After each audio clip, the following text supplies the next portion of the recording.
What's up, guys? My name is John Evans. I coach many of the highest jumpers in the world, like Isaiah Rivera, Donovan Hawkins, Tony Crosby, Dylan McCarthy, and the list goes on and on. And in today's video, we're gonna be talking about everything I know about knee pain and how to fix it, sets, reps, every single diagnostic that I've seen, and I'll tell you how to deal with each of those issues. So first and foremost, we're gonna talk about patella tendinopathy. So this one is super common, also known as jumper's knee, also known as tendonitis. I partially tore my patella in 2018 and read all the research that I possibly could to figure out how to fix tendon pain. I started with myself and then tested it on Isaiah, and I've used it on thousands and thousands of athletes ever since then. And I now have about a 99.9999% efficacy when it comes to this specific issue. So what is it? It is pain under the kneecap. So it's pain right here. It can also be at the tibial tuberosity. And what you're gonna wanna do is a 4-stage process. Stage 1 is going to be isometrics. You guys are probably familiar with this. It could be a wall sit, it can be a leg extension. It is any hold where the muscle has tension in it and the tendon is being loaded isometrically, so it's the same length. This will decrease pain and it will allow you to start to resynthesize collagen synthesis. And you'll see that trend with each of the tendons that we cover in this video. The second thing you're gonna wanna do is heavy, slow resistance training. It doesn't always have to be slow, but you definitely wanna do resistance training. What I like to do is 2 to 3 times a week, Monday, Wednesday, Friday, for about 3 weeks. 4x6 works really, really well. And I progressively increase that weight across each session. So I might start with 20 kilos, then go to 25, then 30, then 35, then 40. The range of motion is gonna be specific to your jump style. So if you're a 2-foot jumper, you need a half squat. If you're a 1-foot jumper, you need a quarter squat. Phase 3, you're going to progressively add in elastic storage. This is probably the biggest mistake I see people make, is they don't go through a period of depth drops. So you have to learn to store energy before you store and release it. Then phase 4, we're getting into storage and release. So this is standing jumps onto a box, and then you wanna go standing jumps up to the rim or high jump mat or whatever you're doing. And then you wanna do approach jumps, adding steps as you go. This should roughly take about 3 weeks for each of these stages. And when it gets to that jump phase, you wanna go jump, lift, iso, and repeat that 3-day cycle forever and ever and ever and ever. Also, don't stretch, don't ice, don't massage. That's a bunch of BS, and more is not better. You need to do less, remove the things that hurt, and then progressively add them back in. Number 2, we're talking about meniscus injuries. So these ones are between the knee.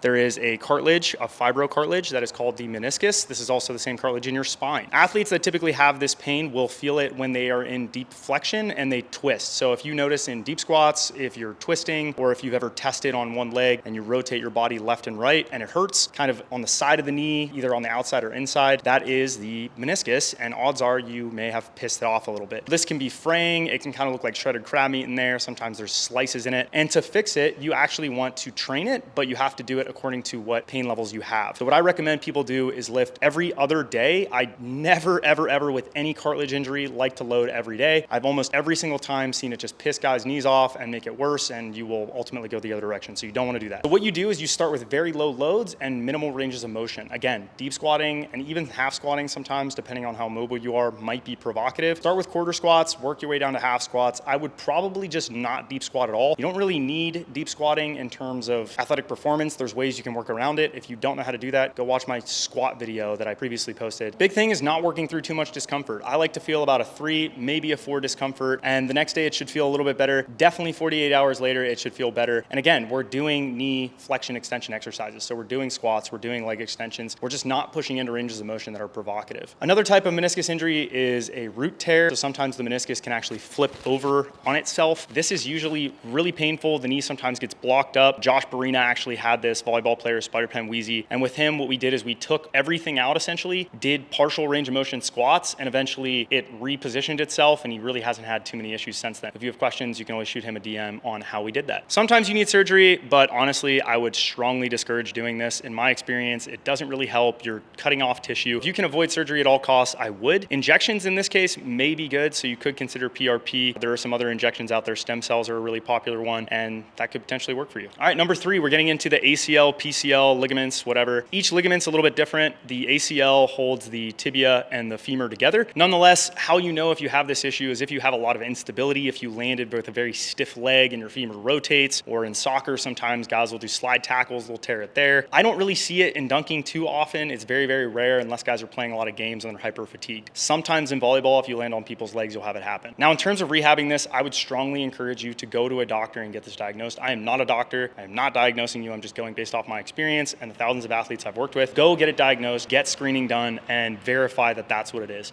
If it is, I would encourage you to go to a PT. This is a case where I think that surgery is a good option. Grafting the patella or the hamstring is typically what they do. So they pull a piece of that out, put it inside your knee, and that's what replaces that ligament. Oftentimes guys come back 100% from this, but the biggest issue they run into is actually mobility. One big deterrent for this is going to be really, really deep knee flexion. It can cause a lot of pain, a lot of discomfort, and be kind of sharp and uncomfortable. Again, if you have this issue, go to a doctor, go to a PT, and then once you develop kind of a base strength within about 6 to 12 months, maybe even 18, I would really encourage you to consider getting on the coaching. That being said, if you're interested in getting coaching, go to THPStrength.com. We write all of these programs for you guys. If you let us know what issue you have, we will address it, and we have tons of different options. Dom had an issue. He was dealing with Chondromalacia. We actually removed a lot of the squatting, and now he's 100% and jumping super, super high. If that's you and you're interested, get 90% off your first month when you go to the website. Speaking of Chondromalacia, we are going to talk about what happens when your cartilage under your kneecap starts to wear away. Essentially, your bones have a soft, smooth tissue. If you've ever eaten chicken wings, it's kind of gross, but if you go to the bottom of the chicken wing and you see the edges of the bone that are kind of smooth and greasy, that is your hyaline cartilage. It's the same type of cartilage that you have in your knee and chickens have on theirs. This allows the joint to slide and glide. It actually weeps something called synovial fluid. This fluid is what allows you to move, and when you say like motion is lotion, that's what people mean. But what typically happens is it grinds away. To fix this, what you're going to want to do is avoid that grinding sensation. You can think about two bones pushing against each other really hard, and then imagine that you rubbed them together really, really quickly. You're going to have a lot of pain. Typically, the pain on this one is going to be deep underneath the kneecap. Sometimes you'll feel it a little bit deeper on the sides. It can kind of be anywhere. That hyaline cartilage has a pretty big surface area. Keep in mind that the pressure that you feel on that area is going to be really high in a quarter squat and really high in a deep squat. There's a lot of surface area between those two bones whenever you're in a half squat. A lot of the times I like guys to bounce in that half squat range of motion or just above the bottom of a squat. Now it does depend. Everyone's going to have slightly different issues. For example, Isaiah can handle a deep squat really well. He doesn't like a half squat. Dom is the opposite. Dom really likes quarter squats. He doesn't really like deep squats. The reason for this is that tissue covers a very wide array of surface area around the bone. Different parts of that cartilage can be irritated. So what you want to do is you want to avoid that irritable feeling. You want to load it every other day. As I said, I never load cartilage 2 days in a row. For example, if I have someone jump on a Friday, I'm not going to have them come back and do a feel-good lift on a Saturday, which is something that I would do for athletes with tendon pain. If this is you, what I would recommend doing is lifting Monday, Wednesday, and then jumping Friday. I would put your squats on Monday, and that would be the only day that I squat, and I would use pain as a guide. You want to squat to about a 3 or 4 out of 10, and you want that pain each week to decrease. Now, the downside with this is you can't really get fancy in your squat progressions or leg extension progressions until you're really, really healthy. The other thing I've noticed is flare-ups typically go away very quickly. They're not something to stick around. If they do, then you're probably doing something wrong. It should only take about 1 to 2 weeks. If it's longer than that, you've probably got some osteoarthritis, which is where it's grinded away quite a bit, and you might have had some scar tissue come back in and fill in the area, that surface area that previously had that smooth, silky hyaline cartilage. The last two we're going to talk about is the hamstring tendon, and then we're going to talk about quad tendinopathy. The hamstring tendon is pain behind your knee. You're typically going to feel it on the tendon. It almost feels like a bone behind your knee. If you grab the back of your leg and you just lift your leg up, you'll feel that tendon kind of stick out. What happens sometimes is that tendon will rub against what's called the semitendinosus and semimembranosus. They'll rub together and it can cause a lot of issues. There's something called compression in tendons where they're essentially just being pushed on all the time. If this is you, you probably have a lot of pain when you sprint. If you load the hamstring really fast in like a lying hamstring curl or even Nordic sometimes, you might even feel the tendon roll over, but it will hurt when you load faster. To fix this, you want to remove that compression. And then what you want to do is load it very, very, very lightly with hamstring isometrics. A reverse plank works well. You can also just hold a lying hamstring curl. Prescriptions for this are about 30 seconds, 3 sets of 30 to 45 seconds. You guys have probably seen me talk about isometrics a lot, but if you're not familiar with it, if you're not familiar with this, you want to do between 3 and 5 sets of about 40 seconds or so, maybe even 45. With the Achilles, sometimes I'll go a little bit longer, but also a lot lighter. And your pain should be coming down each set or even inside of that set. If it's not, then you're using the wrong weight. You're doing it too intensely. You need to go down. For most of these injuries, you're going to notice that you always want to be below about a 4. If it's any higher than a 4 during any of the exercises you're doing or any of the prescriptions you're doing, then you're loading too intensely and you need to decrease the weight. The other caveat is if your pain is not getting better. If your pain's not getting better the next day or 2 days later, you're doing something wrong. It should be improving. If it's not, it's either really, really pissed off or you're going way too intense. All right, the last one we're going to talk about is the quad tendon. So the quad tendon is above the kneecap, and there's a tendon that connects the quad muscles to the top of your patella. For this one, you're probably going to feel it's superficial. It hurts if you load it really, really fast or in deep squats. When you have quad tendon issues, typically deep squatting is going to be really provocative. Again, this is going to be compression. So the bones are pushing into that tendon really intensely, and you have to keep that in mind. Anytime you're doing a load management protocol, compression is one of the last things you want to add in. You want to remove the compression, increase your strength, i.e. do partial ranges of motion, increase your strength in that. For example, I like guys to get to about 225 in a quarter squat, and then I'll decrease the weight and go to a half squat or a deep squat. I would give you the same recommendation. In terms of ISOs, I really like reverse Nordics for this one. And for this, I would do the ISOs every day to start, the same prescription that I said for the patella. Do that for about 2 weeks. Take out all the jumping, all the squatting. The flare-up should go away after that, and then you want to slowly reintegrate quarter squats or half squats, depending on how provocative it is. Again, don't go above a 3. Then what you're going to do is you're going to reintegrate energy storage. If this were